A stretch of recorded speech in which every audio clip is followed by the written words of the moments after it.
ሰላም ጤና ይስጥልን ክቡራትና ክቡራን ተመልካቾቻችን ከናሁ ቴሌቪዥን የክብር ሰላምታችንን ወደ እናንተ እያደረስን የዛሬ ለተሰኙ ሐምሌ 27 2018 ዓ.ም ከሀገር ቤትና ከባህር ማዶ ያሰናዳናቸውን ዕለታዊ ስፖርታዊ መረጃዎችን ከአሁን ሰዓት ጀምሮ ወደ እናንተ እናደርሳለን። መረጃዎቹን ወደ እናንተ በማድረስ ገዛኸኝ ሄንዱላ የካሜራ ባለሙያችን ጋሻው ዳኛው ከኛ ጋር ቆይታ ያደርጋል። አብራችሁኑ ነው። ወደ ቀዳሚው የሀገር ቤት ስፖርታዊ መረጃችን ስናልፍ የአትሌቲክስ መረጃን ቀዳሚ እናደርጋለን። በ21ኛው የዓለም ከ20 ዓመት በታች የአትሌቲክስ ሻምፒዮና የውድድር መድረክ ላይ የሚካፈለው የኢትዮጵያ አትሌቲክስ ልዑክ ቡድን ውድድሩ ወደሚከናወንበት ሀገረ አሜሪካ ስለማቅናቱ እየተገለጸ ይገኛል። በኢትዮጵያ ቆይታው የልዑክ ቡድኑ አስፈላጊውን ዝግጅቱ ስለማድረግ ነው በሽኝት ስነ ስርዓቱ ላይ የተገለጸው ማለት ነው። በሽኝት ስነ ስርዓቱ ላይ የኢትዮጵያ አትሌቲክስ የበላይ አመራሮች ተገኝተው የአትሌቲክስ ልዑክ ቡድኑን ሽኝት ስነ ስርዓትና የባንዲራ ርክክብ እንደዚሁ አድርገውለታል። እንግዲህ ልዑክ ቡድኑ የተለያዩ ዝግጅቶችን ሲያደርግ ነበረ። የጂም ስራዎችን ልምምዶችን ሲያደርግ ነበር። ከዛ ባለፈ በጫካ የተለያዩ መልክዓ ምድሩን ሊስማማ በሚችል ሁኔታ ዝግጅት ስለማድረጉ ተገልጿል። የትራክ ዝግጅቶችንና ልምምዶችንም ሲያደርግ እንደቆየ ነው እንግዲህ ከኢትዮጵያ አትሌቲክስ ፌዴሬሽን በምረቃ ስነ ስርዓቱ ላይ የተነሱትን ሀሳቦች መሰረት አድርገን ይህንን መረጃ ማግኘት የቻልነው ማለት ነው። ኢትዮጵያ በዚህ የውድድር መድረክ ላይ ከ400 ሜትር እስከ እርምጃ ውድድር ድረስ የ5000 የ3000 ሜትርን ጨምሮ የተለያዩ ውድድሮችን እንደምታደርግ እንደዚሁ ተነግሯል ማለት ነው። ይህ ውድድር የተለያዩ መረጃዎች ለመስጠት እንግዲህ በ1986 ነው በግሪክ አቴንስ ጅማሮን ያደረገው ማለት ነው። ኢትዮጵያ ደግሞ በዚህ ከ20 ዓመት በታች የአትሌቲክስ ሻምፒዮና የውድድር መድረክ ላይ ከ1986 ጀምራ እስካሁን ድረስ በውድድሩ ላይ ስትሳተፍ ቆይታለች። ትልልቅ ኤሊት አትሌቶች የተገኙት ከዚህ የውድድር መድረክ ላይ ነው። እንደነ ሻለቃ ኃይሌ ገብረስላሴ እንዲያውም ሻለቃ ኃይሌ ገብረስላሴ በኢትዮጵያ ከ20 ዓመት በታች የአትሌቲክስ ሻምፒዮና ላይ 4 የወርቅ ሜዳሊያ በማግኘት ከሁሉም አትሌቶች ቀድሞ ስሙ የሰፈረ አትሌት ሆኗል ማለት ነውና በጥቅሉ ግን ወደ 58 ሜዳሊያ በወንድ እንደዚሁም በሴት 48 ሜዳሊያ በጥቅሉ 106 ሜዳሊያዎችን ኢትዮጵያ ከ1986 ጀምራ በነበራት ተሳትፎ እነዚህን ሜዳሊያዎች መሰብሰብ ችላለች። በተለይ ደግሞ ባለፉት በመጨረሻ ጊዜ የተደረገው ፔሩ ሌማ ላይ በተደረገው ውድድር ላይ እንግዲህ ኢትዮጵያ ትልቁን ውጤት ማስመዝገብ የቻለችው በዚያ የውድድር መድረክ ላይ እንደሆነ ይታወቃል። ሁለተኛ ስፍራን ይዛ ነው ያጠናቀቀችው ከዓለም 9 ሜዳሊያዎችን በመያዝ በአሜሪካ ብቻ ነው ቅድሚያ የተወሰደባት ማለት ነውና ይህንን ተመልክተናል። ከአፍሪካ ኬንያ በዚህ የውድድር መድረክ ላይ በአጠቃላይ በዚህ የውድድር መድረክ ላይ አሜሪካ ናት 16 ጊዜ አንደኛ ደረጃን ይዛ በማጠናቀቅ ቀዳሚዋ ሀገር። እንደዚሁ ከአፍሪካ ኬንያ ትገኛለች። 2 ጊዜ አንደኛ መውጣት ትችላለች እስካሁን ድረስ ባላት ተሳትፎ ማለት ነው። እነ ጃማይካም በተመሳሳይ ሁለተኛ 2 ጊዜ አንደኛ በመውጣት በውድድር መድረኩ ላይ ስማቸውን ማስፈር የቻሉ ናቸው ማለት ነው። ኢትዮጵያ ቀደም ሲል እንደጠቀስ ነው በዚህ የውድድር መድረክ ላይ ትልቁ ውጤቷና ደረጃዋ እንደዚሁ በፔሩ ሊማ በተደረገው የ2024 ከ20 ዓመት በታች የአትሌቲክስ ሻምፒዮና የውድድር መድረክ ላይ ሁለተኛ ደረጃን ይዛ ያጠናቀቀችበት ውጤቷ ተመዝግቧል ማለት ነው። ኢትዮጵያ ከአፍሪካ ሁለተኛ ደረጃ ላይ ነው የምትገኘው በኬንያ ተቀድማ። እንደዚሁ ደቡብ አፍሪካ በ60 ሜዳሊያ ሶስተኛ ደረጃ ላይ ትገኛለች። ናይጄሪያ፣ ሞሮኮ እያለ ይቀጥላል ማለት ነው። እንግዲህ በቀጣይ ከረቡ ጀምሮ ነው ከነገ በስቲያ ጅማሮን ያደርጋል። በአሜሪካን ኦሪገን ግዛት ዩጂን ከተማ ላይ ነው ይህ የውድድር መድረክ የሚከናወነው ማለት ነው። የአትሌቲክስ ልዑክ ቡድኑ አሁን ይህንን መረጃ እያጠናከርንበት ባለበት ሁኔታ ወደ ሀገረ አሜሪካ እያቀና ነው የሚገኘው። እንግዲህ መልካም ውድድር እንዲሆንለት እንመኛለን።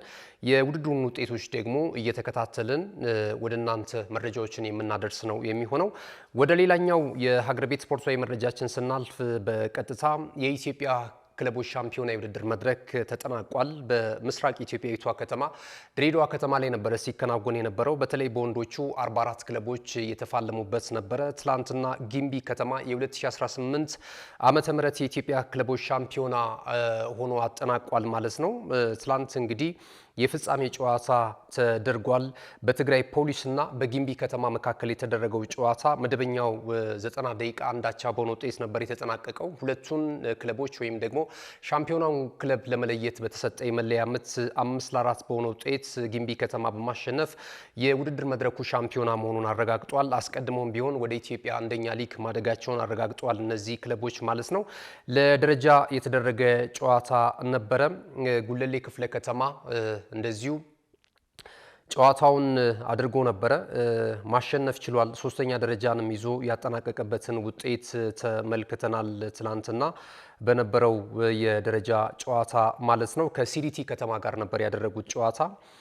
እንግዲህ የቀደም ሲል እንደገለጽኩት የጉለሌ ክፍለ ከተማ ሶስተኛ ደረጃን ይዞ አጠናቋል ማለት ነው። በሴቶች የተደረገውን ውድድር ኢትዮጵያ ቡና እግር ኳስ ክለብ ነው አሸናፊ መሆን የቻለው።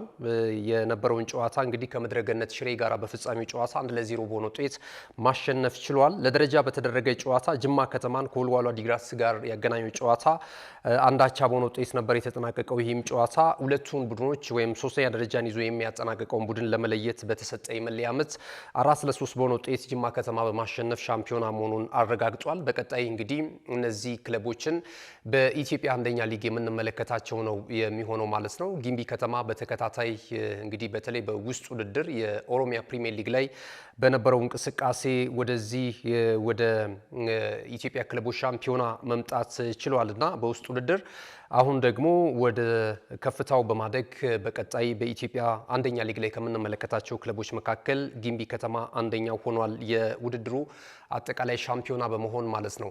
የሀገር ቤት ስፖርታዊ መረጃዎቻችን እዚህ ላይ ይጠናቀቃሉ። ስንመለስ በቀጥታ ወደ ባህር ማዶ ስፖርታዊ ጉዳዮቻችን ነው የምናቀናው። አሁንም ናሁ ቴሌቪዥን ምርጫችሁ አድርጋችሁ ናሁ ስፖርትን እየተከታተላችሁ ስላላችሁ በጣም እናመሰግናለን። እንመለሳለን። ካሽጎ በየትኛውም ዓለም ሆነው በማንኛውም ሰዓት ለወገኑ የሚደርሱበት ፈጣን የገንዘብ መላኪያ ተከፈተሉ። ማስተርና ቪዛ ካርዶን በመጠቀም ከ5 እስከ 20 ዶላር የሚልኩበት አዲስ የገንዘብ መላኪያ መንገድ። ካሽጎን ለየት የሚያደርገው የትኛውም የገንዘብ ዝውውር በፍጥነት አገልግሎት ከመስጠቱም ባሻገር ለማንኛውም አገልግሎት ምንም አይነት ክፍያ አለመጠየቁ ነው። በሀገራችን ታሪክ ገንዘብን ከውጪ ወደ ሀገር ቤት በማስተላለፍ በመተግበሪያ መልክ አገልግሎት መስጠት የጀመረው የመጀመሪያው ሀገር በቀል የገንዘብ መላኪያ ዘዴ ካሽጎ ከ4500 በላይ ባሉ የባንክ ቅርንጫፎች አገልግሎት እየሰጠ ይገኛል። ገንዘቦን በሰኮንዶች ልዩነት ውስጥ ይፈልጉ በአካውንቶ ወይንም በእጆ ቆጥረው የሚወስዱበት ልዩ ዘዴ።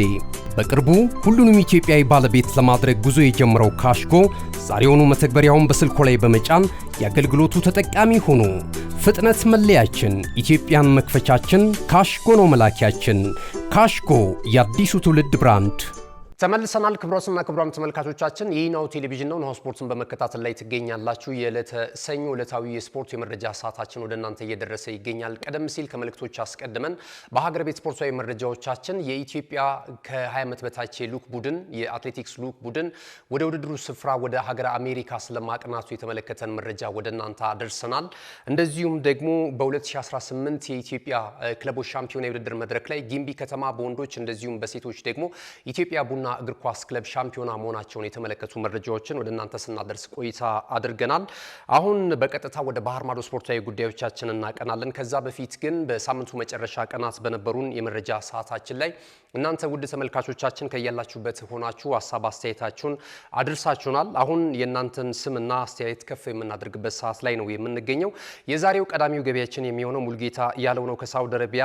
ሰላም ቤተሰቦች እንዴት ናችሁ? እውነት ነው አርሰናል የልፋቱን ውጤት ማየት ጀምሯል። ይህም ደግሞ ለትልልቅ ተጫዋቾች በሚያቀርባቸው የዝውውር ጥያቄዎች መረዳት ይቻላል ብሏል። ቪኒ ጁኒየርን በተመለከተ ወደ አርሰናል የሚመጣ ይመስለኛል። ምክንያቱም ጆዜ ሞሪኒዮ በቀድሞ አጨዋወታቸው የሚቀጥሉ ከሆነ ክሊያን ምባፔን ጨራሽ አጥቂ አድርገው የማሰለፍ ፍላጎት የሚኖራቸው አይመስለኝም። ስለዚህ ምባፔ ወደ ተፈጥሯዊ ቦታ ግራ ክንፍ የሚወጣ ከሆነ ቪኒ ቦታውን ሊያጣ ይችላል። ይህ ሁኔታ ደግሞ በጥልቀት ከተመለከትነው ታዲያ ቪኒ ወደ አርሰናል የመምጣቱን ነገር የሚጠቁመን ይመስለኛል ብሏል። አክሎም እንግዲህ ሙሉጌታ ያለው የፖል ሜርሰንን አስተያየት እጋራዋለሁ፣ በጣም ልክ ነው የሚል አስተያየት ሰጥቷል። ይህ ዓለም ሰላም ናሁ ስፖርቶች እንዴት ናችሁ? እንደ ሐሳብ ግን ርዕሱና መረጃዎቹ ለየቅል ሆኖብኛልና ቢታረም የሚል አስተያየቱን ሰጥቷል። እናርማለን። ይህ ዓለም በጣም እናመሰግናለን።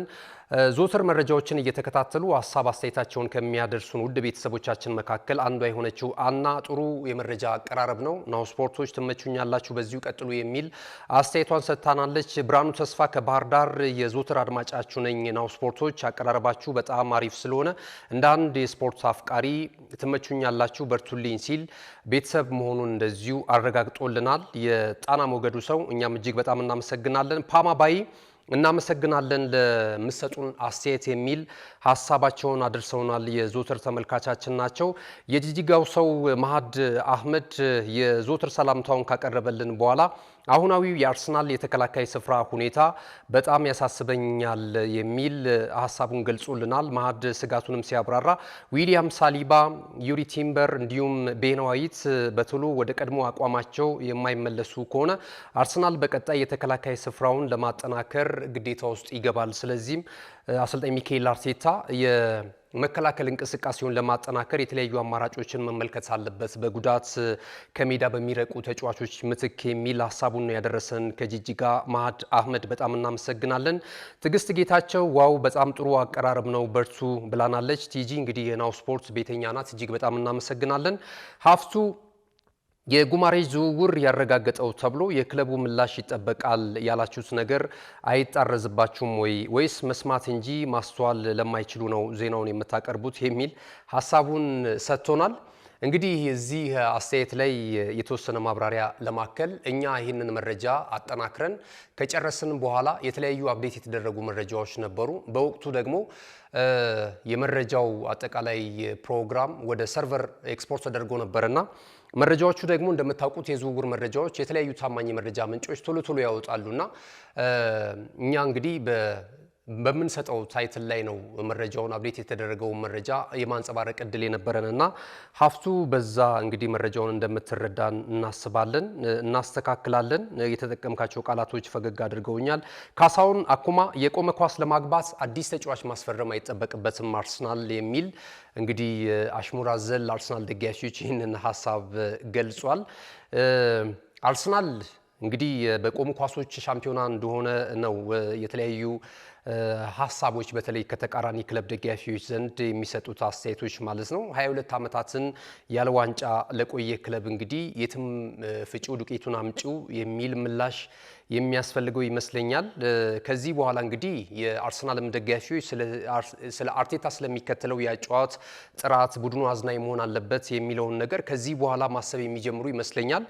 እስካሁን ድረስ ግን የአርሰናል አካሄድ ልክ ነው ለማለት ያስችለናል። ረዘም ያሉ ዓመታቶችን የሚያስቆጥሩ ክለቦች ዋንጫ አነሱ ነው እንጂ እንዴት አድርገው ተጫውተው ዋንጫውን አመጡት ለማለት ምናልባት ላያስችል ይችላል። አሁን ግን ይህንን ለማድረግ ያስችላቸዋል። ዋንጫ ከማንሳት የራቁበትን ጊዜያቶች እንግዲህ ይህንን መጥፎ ታሪክ መስበር ችሏል ከ22 ዓመታት በኋላ። ከዚህ በኋላ ግን የክለቡም ደጋፊዎች ከዚህ ቀደምም አርሰናል ባጫዋቱ ነው የሚታወቀውና ይህንን ጥያቄ ማንሳት ይችላሉ የሚል ሀሳብ አለኝ እኔም እንዳንተው ማለት ነው።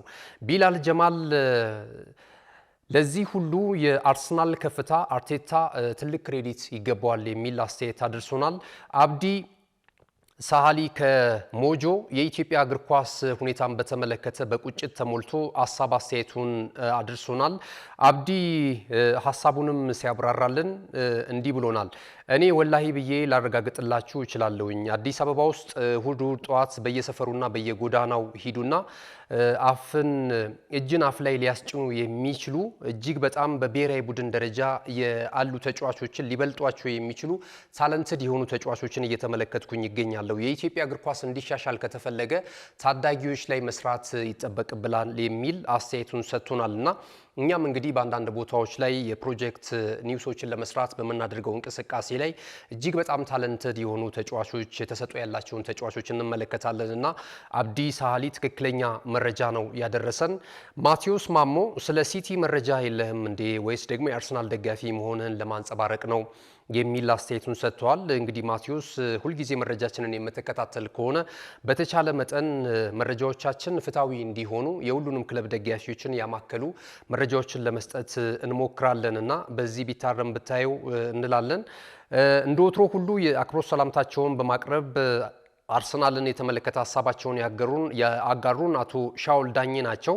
የአርሰናል የተከላካይ ስፍራ ተጫዋቾች ላይ ምን አይነት ወረርሽኝ ነው የገባው? አርቴታ ካላሰበበት በጣም አደገኛ ነው ይህ ሁኔታ የሚል ሀሳባቸውን ገልጸውልናል። አቶ ሻውል ዳኜ የሀገር ውስጥ ስፖርት ላይም እሳቸውን ማስተያየት ሰጥቷል። ወጣቶች ላይ መሰራት መቻል አለበት። ወደ አመራርነት የሚመጡ ሰዎችም እንግዲህ ስፖርቱን ለመጥቀም የኢትዮጵያ ብሔራዊ ቡድን ከግምት በማስገባት እና የስፖርት ቤተሰቡን ከግምት በማስገባት መስራት አለባቸው፣ እግዚአብሔር መፍራት አለባቸው የሚል አስተያየት ሰጥተውናል። እናመሰግናለን አቶ ሻውል ዳኜ። የሱፍ መሐመድ የፖል ሜርሰንን ሀሳብ እጋራለሁ የሚል አስተያየቱን ሰጥተውናል። ጥላሁን ዘገየ እንደዚሁ በርቱ ቆንጆ አቀራረብ ነው ብሎናል። እንደዚሁም የዞትር ተከታታያችን መሆኑንም እንደዚሁ ገልጾልናል። ጥላሁን ዘገየን በጣም እናመሰግናለን። ሀብታሙ ሞገስ በቪኒ ጉዳይ ላይ እንደዚሁ የሱፐር ስፖርትን ድረገጽ ተመልክተህ ተስፋ አስቆርጠህን ነበረ። አሁን ግን ያለው የቪኒ ጁኒየር እንቅስቃሴ ለአርሰናል የተሻለ መሆኑን እየተረዳው እገኛለሁ የሚል አስተያየቱን ሰጥተናል። ኢንተር ታሜ አው ልክ ናችሁ። የኢትዮጵያ እግር ኳስ ፌዴሬሽን በተለይ ዝውውርን በተመለከተ የተጫዋቾችን ወራዊ ደሞዝና የዝውውር ሁኔታን ሙሉ ኢንፎርሜሽን መስጠት አለበት የሚል ሀሳቡን አንጸባርቆልናል። ለሰጠን ሀሳብ አስተያየት በጣም እናመሰግናለን። ሀመድ አበጋዝ እንደዚሁ ሰላም ነው ስፖርቶች፣ ስፖርታዊ ትንታኔያችሁ ይመቸኛል፣ ቀጥሉበት። አርሰናል በአሁኑ ሰዓት ሁሉም ተጫዋቾች የሚፈልጉት ክለብ ነው። በዝውውር ገበያውም ጥሩ ተሳትፎ እያደረገ ስለሆነ እንግዲህ አርሰናል በቀጣይም ይነክሳል የሚል አስተያየቱን ሰጥቶናል። ፌዴሬሽኑ ስር ነቀል ለውጥ ካላደረገ ማንም መጣ ማንም ሄደ ለውጥ አይመጣም የሚል ሀሳቡን ሰጥቶናል። አስናቀ ይመር የዞትር ተመልካቻችን ማለት ነው። ክቡራትና ክቡራን ተመልካቾቻችን እንግዲህ እናንተ ያደረሳችሁን ሀሳብ አስተያየቶች ይህንን ነው የሚመስሉት። ስንመለስ ወደ ባህር ማዶ ስፖርታዊ መረጃዎቻችን እናልፋለን። የተለያዩ ሀሳቦችን አንስታችኋል። ለሀሳባችሁ ሁልጊዜም ስለምትከታተሉን እጅግ በጣም እናመሰግናለን። ወደ ዝውውርና ሌሎች ተያያዥ መረጃዎች ከማለፋችን በፊት ይህንን መልእክት ተከታትለን እንመለሳለን። አብራችሁ ነው።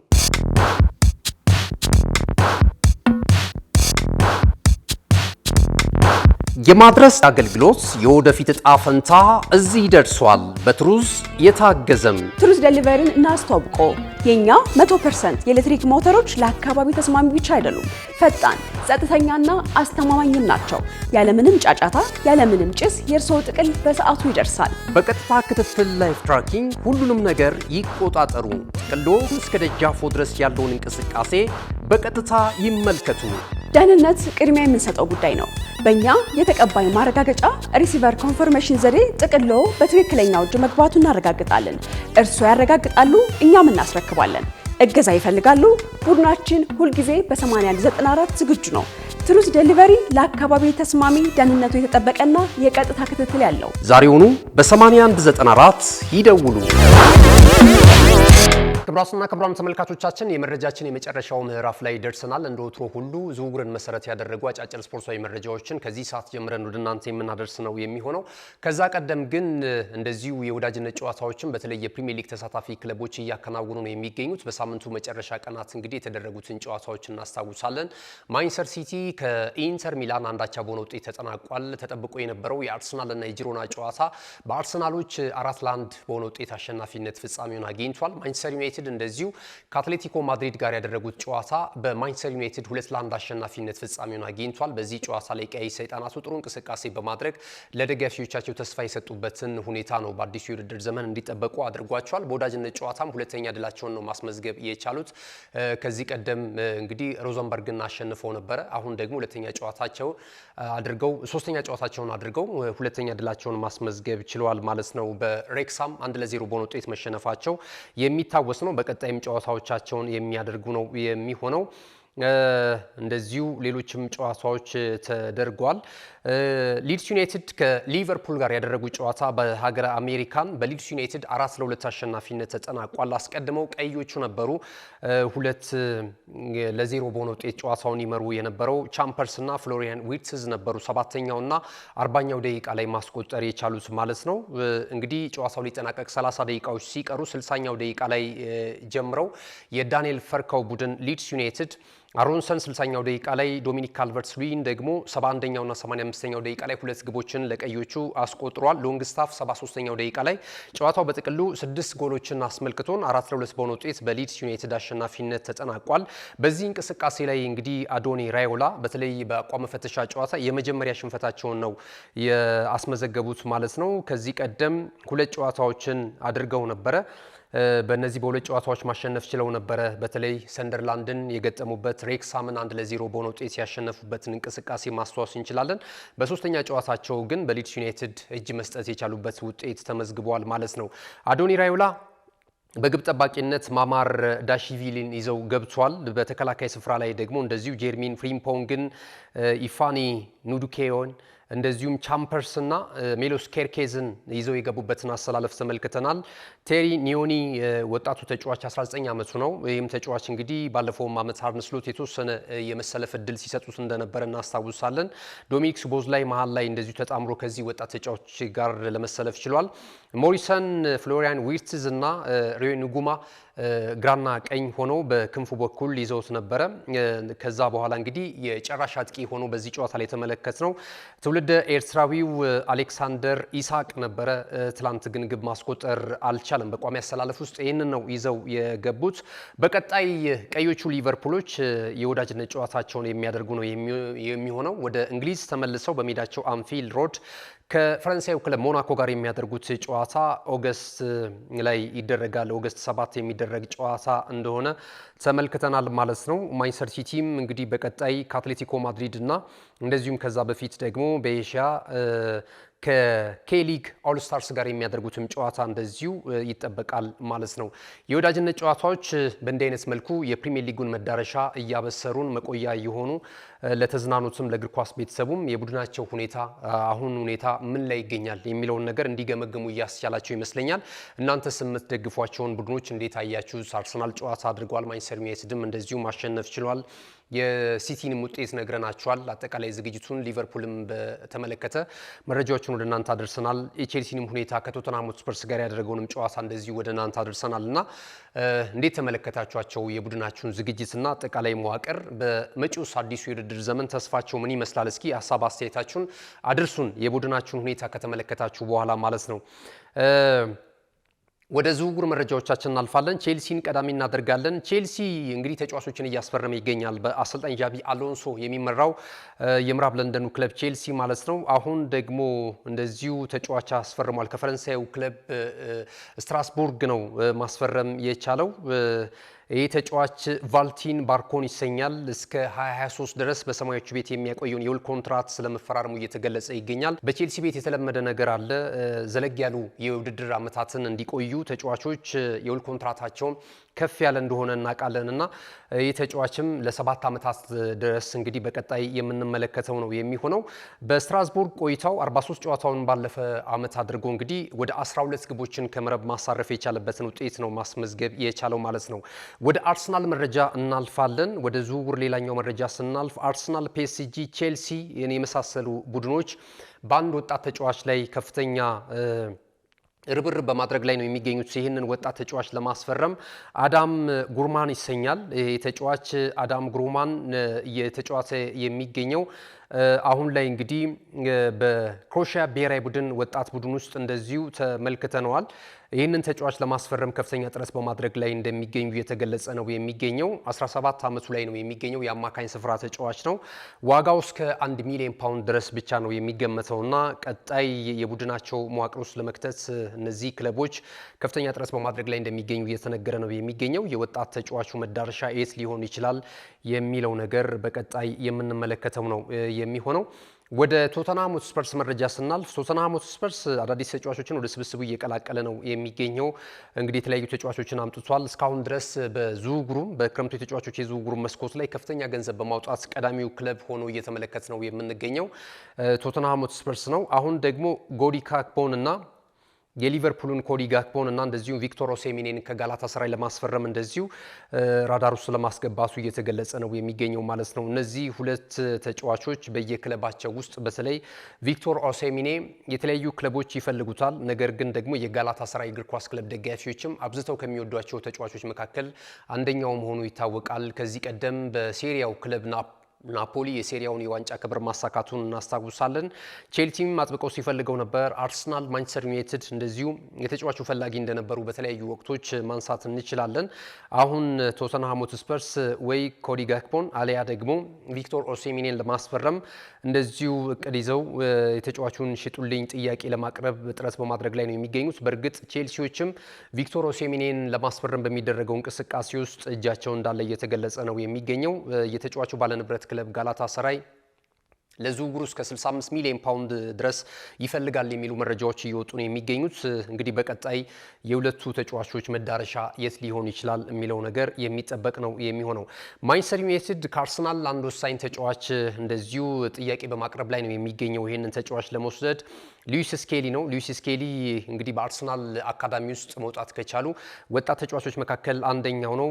19 ዓመቱ ላይ ይገኛል። ከዚህ ቀደም እንግዲህ በዓለም ዋንጫውም በእንግሊዝ ብሔራዊ ቡድን ውስጥ ተመልክተነዋል ይህንን ተጫዋች ማለት ነው። አሁን እንግዲህ በአርሰናል ቤት ያለውን እንቅስቃሴ በመመልከት ማንቸስተር ዩናይትድ ተጫዋቹን ለማስፈረም ከፍተኛ ጥረት በማድረግ ላይ እንደሚገኝ ነው እየተገለጸ የሚገኘው። የተጫዋቹ ዋጋ እስከ 60 ሚሊዮን ፓውንድ ሊገመት እንደሚችል ነው እየተነገረ የሚገኘው። ምናልባት እንግዲህ የአማካኝ ስፍራ ላይ የብሩኖ ጉማሬዥ መምጣቱን ተከትሎ ወይም ለመምጣት መስማማቱን ተከትሎ እንግዲህ ይህ ተጫዋች በቂ መጫወቻ እድል ለማግኘት ወደ ሌላ ክለብ ሊያመራ ይችላል የሚሉ መረጃ ምንጮችም እየተመለከትን እንገኛለን እና ቀይ ሰይጣናቱ ግን እንደ አማራጭ ይህን ተጫዋች ስለመያዛቸው እየተገለጸ ይገኛል። ምናልባትም የብሩኖ ጉማሬዥም የቆይታ ሁኔታ ጥያቄ ውስጥ ለመግባቱ አንዳንድ የመረጃ ምንጮች እየገለጹ ነው የሚገኙት። ከዛ ባለፈ ሉዊስ ሃልን ከኒውካስል ዩናይትድ ለማስፈረም እንደዚሁ ማንቸስተር ዩናይትዶች ከፍተኛ ጥረት በማድረግ ላይ ነው የሚገኙት። ተጫዋቹን ፍላጎቱ የቀይ ሰይጣናቱን ማሊያ መልበስ እንደሆነ እየተገለጸ ይገኛል። ብዙ ክለቦች ናቸው ተጫዋቹን ለማስፈረም ፍላጎት እያሳዩ የሚገኙት። ነገር ግን ደግሞ ማንቸስተር ዩናይትድ የተጫዋቹ የልጅነት ህልሙ እንደሆነ እየተገለጸ መገኘቱን ተከትሎ ምናልባት ወደ ዩናይትድ የሚያምራበት እድል እየሰፋ ስለመምጣቱ ነው የመረጃ ምንጮቹ እያጠናከሩ የሚገኙት ማለት ነው። የብሩኖ ፈርናንዴዝን የዝውውር መረጃ እንመልከት። ብሩኖ ፈርናንዴዝ እንግዲህ 31 ዓመቱ ላይ ይገኛል። ይህ ፖርቹጋላዊ ኢንተርናሽናል በተጠናቀቀው የውድድር ዓመት የፕሪሚየር ሊጉ ኮከብ ተጫዋች ሆኖ ማጠናቀቁ የሚታወስ ነው። ከዛም ባለፈ ደግሞ በአንድ የውድድር ዓመት 21 ለጎል የሆኑ ኳሶችን አመቻችቶ በማቀበል እንደዚሁ በእንግሊዝ ፕሪሚየር ሊግ ታሪክ ቀዳሚው ተጫዋች ሆኖ ከዚህ ቀደም በቴሪ ዳንኤል ሆንሪ እና በኬቨን ደብሮነ ተይዞ የነበረውን ሪከርድ እና ክብረ ወሰን መስበሩ የሚታወስ ነውና በዚህ አይነት ሁኔታ ላይ ሆኖ ተጫዋቹን ወደ ሌላ ክለብ ያመራል ብሎ ራሱ መናገሩ እጅግ በጣም አነጋጋሪ ነገር ነው። ነገር ግን ጋላታሳራዮች ይህንን ተጫዋች ለማስፈረም ይፈልጋሉ። በአመትም እስከ 15.5 ሚሊዮን ፓውንድ እንደዚሁ ለመስጠት ፍላጎት አላቸው ወይም ለመክፈል ፍላጎት አላቸው ተብሏል። እስከ 2027 ድረስ የውል ኮንትራቱ በማንቸስተር ዩናይትድ ቤት የሚቆይ ነው የሚሆነው። እስከ 60 ሚሊዮን ፓውንድ ድረስ ለተጫዋቹ ዝውውር ጋላታሳራዮች ለመክፈል ዝግጅት አላቸው የሚሉ መረጃዎችም ተጠናክረው እየወጡ ነው የሚገኙት። እንግዲህ ማንቸስተር ዩናይትድ ሲታወስ ከፊት ለፊቱ የሚመጣው ወይም ደግሞ ፊት ለፊታችን የምናስታውሰው አሁናዊ የቡድኑ ብራንድ ሆኖ እየተጠቀሰ የሚገኘው የ31 ዓመቱ ብሩኖ ፈርናንዴዝ ነውና ቀይ ሰይጣናቱ በዋዛ እንግዲህ ይህን ተጫዋች ይለቁታል ተብሎ አይገመትም። ከዚህ ቀደምም የተለያዩ ገንዘብን መሰረት ያደረጉ በተለይ የሳውዲ ፕሮሊግ ተሳታፊ ክለቦች ይህንን ተጫዋች ለማማለል ይህንን ተጫዋች ለማስፈረም ብዙ ከፍ ያለ ዋጋ ሳምንታዊ ክፍያንም እንደዚሁ ከፍ በማድረግ ለማስፈረም ፍላጎት ሲያሳዩ ነበሩ። ከአሜሪካም የመጡ ክለቦች ነበሩ። ነገር ግን ብሩኖ ፈርናንዴዝ በማንቸስተር ዩናይትድ የመቆየት ፍላጎቱን ቡድኑን ከዚህም በኋላ ወደ ከፍታ ለማምጣት ፍላጎት ካላቸው ተጫዋቾች መካከል አንደኛው መሆኑ መናገሩን ተከትሎ ነው እንግዲህ የተለያዩ የዝውውር ሁኔታዎችን ውድቅ ሲያደርግ የነበረው ማለት ነውና አሁንስ ጋላታሳራይ ላቀረበው ጥያቄ አሁንም እምቢታ ነው መልሱ ወይስ ደግሞ ምን ሊሆን ይችላል? የክለቡስ አቋም በቀጣይ ምን ሊሆን ይችላል? የሚሉትን ጉዳዮች እንግዲህ የሚወጡትን መረጃዎች መሰረት አድርገን ወደ እናንተ የምናደርስ ነው የሚሆነው። ባየር ሙኒክ የማንቸስተር ዩናይትዱን ቤንጃሚን ሼሽኮን የማስፈረም ፍላጎት እንዳለው እየተገለጸ ይገኛል። የረጅም ጊዜ እቅዳቸው ነው ተብሏል። ምናልባት በዚህ ክረምት የተጫዋቾች የዝውውር መስኮት ላያስፈርሙት ይችላሉ። በቀጣይ የዝውውር መስኮቶች ግን ይህንን ተጫዋች በተለይ የሃሪኬን ተተኪ ለማድረግ ፍላጎት አላቸው ተብሏል። ሃሪኬን አሁን እድሜው እየገፋ ነው የሚገኘው። እሱም ወደ ባርሴሎና የማምራት ፍላጎት አለው ተብሏል። በዚህኛው የውድድር ዓመት ሳይሆን በቀጣዩ የውድድር ዓመት ሮበርት ሌዋንዶስኪ ላይ የነበራቸውን እምነት የበለጠ ሃሪኬን ላይ ለማድረግ የካታሎናው ክለብ ባርሴሎናም ፍላጎት እንዳለው እየተገለጸ ነው የሚገኘው። እንግዲህ ቶተንሃም ሆትስፐርስን ለቆ ወደ ባየር ሙኒክ ወደ ባቫያሩ ክለብ ካቀና በኋላ በ100 ሚሊዮን ፓውንድ ተጫዋቹ ብቃት እንደምታዩት ነው። ከሚጫወታቸው ጨዋታዎች ቁጥር ብዛት ነው የሚያስቆጥራቸው ጎሎችና የጎል አስተዋጽኦ ማለት ነውና ይህንን ተጫዋች በቀጣይ የሚተካላቸው ሁነኛ ወጣት ተጫዋች እንደሚፈልጉ እየተገለጸ ይገኛል። ስለዚህ ይህንን ተጫዋች ዳግም በአርቢ ሌይፕዚግ ተመልክተናል በጀርመን ቡንደስሊጋ። አሁን ደግሞ በባየር ሙኒክ የምንመለከትበት እድል እየቀረበ ስለመምጣቱ እየተገለጸ ነው የሚገኘው። አስታውሱ እንግዲህ በሚቀጥለው ምናልባት የውድድር ዓመታቶች ነው ይህንን ተጫዋች ባየር ሙኒኮች ለማስፈረም በእቅዳቸው የያዙት የሚል መረጃዎች እየወጡ ነው የሚገኘው። የቪኒ ጁኒየር ጉዳይ ለአርሰናል የበለጠ አሁን የሚወጡ መረጃዎች ተስፋ ሰጪ ሆኖ እየተመለከትናቸው ነው የምንገኘው። የመጨረሻው ማሰሪያና ማረጋገጫ ግን ቪኒ ጁኒየር ወይም ደግሞ ሪያል ማድሪድ ክለቡ የሚያቀርብለት ኦፈር የክፍያና የውል ማራዘሚያ ኮንትራትና ልዩ ጥቅማ ጥቅሞችን የተመለከተ ነው የሚሆነው ማለት ነው። ይህንን ወጀብ ይህንን የዝውውር መረጃ ሊሰብረው የሚችለው ቪኒ ጁኒየር አቋምና የመጨረሻ ውሳኔ ነው። በክለብ ውስጥ መቆየት እፈልጋለሁ ካለ ሁሉ ነገር ያበቃለታል። አሊያም ደግሞ እየተደራደረ ያለው ሂደት አላረካኝም፣ የውል ኮንትራቴን ጨርሼ በነፃ ወደ ሌላ ክለብ አመራለሁም ካለ እንደዚሁ የሪያል ማድሪድ ምርጫ ነው የሚሆነው። ሪያል ማድሪድ ግን እስከ መጨረሻው ድረስ 11 ወራቶችን ታክሶ በነፃ ይህንን ተጫዋች ወደ ሌላ ክለብ በኪሳራ አሳልፎ ይሰጠዋል የሚል የሞኝ አሰራር ይኖራቸዋል ተብሎ አይገመትም። ስለዚህ አንድና አንድ እስካሁን ድረስ የቀረቡትን 3 ስብሰባዎች ናቸው የታቀዱት ተብሏል። ተጫዋቹን ያስማማሉ ተብሎ አንደኛው ከአሰልጣኝ ጆዜ ሞሪኒዮ ጋር የሚያደርጉት ውይይት ነው። ከዛ ባለፈ ደግሞ ከሪያል ማድሪድ ቱባ የክለቡ አመራሮች ጋር ቁጭ ብሎ ቪኒ ጁኒየር በቀጣዩ የውል ኮንትራት ዙሪያ ያወራሉ የሚሉም ደግሞ የመጨረሻ ሚቲንግ እንዳላቸው እየተገለጸ ነው የሚገኘው ማለት ነውና በዚህ ላይ የሚተላለፉ ወይም ደግሞ እዚህ ላይ የሚያሳልፏቸው የመጨረሻ ውሳኔዎች ለአርሰናል ደጋፊዎች መልስ ይሆናል፣ የመገናኛ ብዙሃንም እፎይታ ያገኛል ብለን ነው የምናስበውና እስካሁን ድረስ ግን በሂደት እንደዚህ ውጥረት ሆኖ የዝውውር የመረጃዎች አድማቂ ሆኖ ጉዳዩ ይቀጥላል ማለት ነው። ለቀጣዮቹም ቀናቶች ሪያል ማድሪድ እንግዲህ ልምምዱን ጀምሮ የአቋም መፈተሻ ጨዋታዎቹንም እያደረገ ነው የሚገኘው። እስካሁን ድረስ ቪኒ ጁኒየር ክለቡን ቡድኑን አልተቀላቀለም። ስለዚህ እንግዲህ ቀጣይ የሚወጡ መረጃዎችን እየጠበቅን ወደ እናንተ የምናደርስ ይሆናል። ሪያል ማድሪድ ግን በተለይ ቪኒ ጁኒየር የክሊያን ምባፔ ሳምንታዊ ክፍያ አጠቃላይ በአመት የሚያገኛቸው ከምስል መብት ከቪኒ ጁኒየር እጅጉን በጣም የተሻለ እንደሆነ ነው የሚያሳዩት። ለምሳሌ የምስል መብትን በተመለከተ የቪኒ ጁኒየር ጠቀሜታ 50-50 ከክለቡ ጋር ነው የሚሉ መረጃዎች ይወጣሉ። ክሊያን ምባፔ ደግሞ 80 በመቶ ድረስ እንደሚደርስ ነው። ይሄ ደግሞ በተጫዋቹ ላይ ቀጥተኛ ቅሬታ እያደረገበት እንደሚገኝ ነው እየተገለጸ የሚገኘው።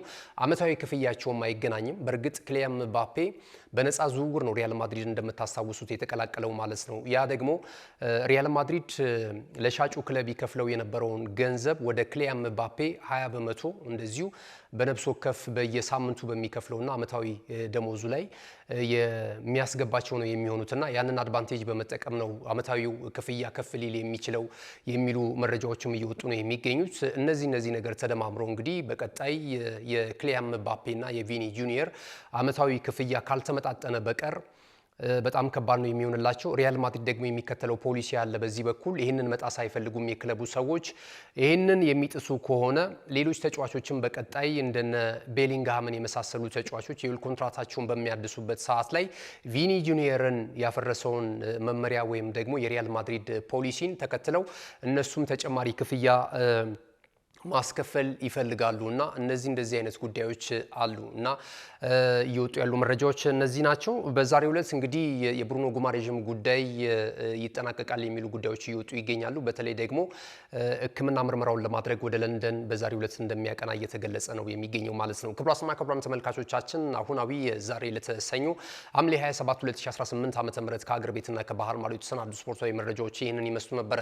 መረጃዎችን ወደ እናንተ በማድረስ ገዛ ሄንዱ ላይ ካሜራ ባለሙያችን ጋሻ ወዳኛው ከኛ ጋር ቆይታ አድርጓል። ተወዳጅ የናሁ ቴሌቪዥን ፕሮግራሞች በቀጣይነትም ወደ እናንተ ይደርሳሉ። ስለተከታተላችሁን እጅግ በጣም እናመሰግናለን። መልካም ጊዜ ይሁንላችሁ።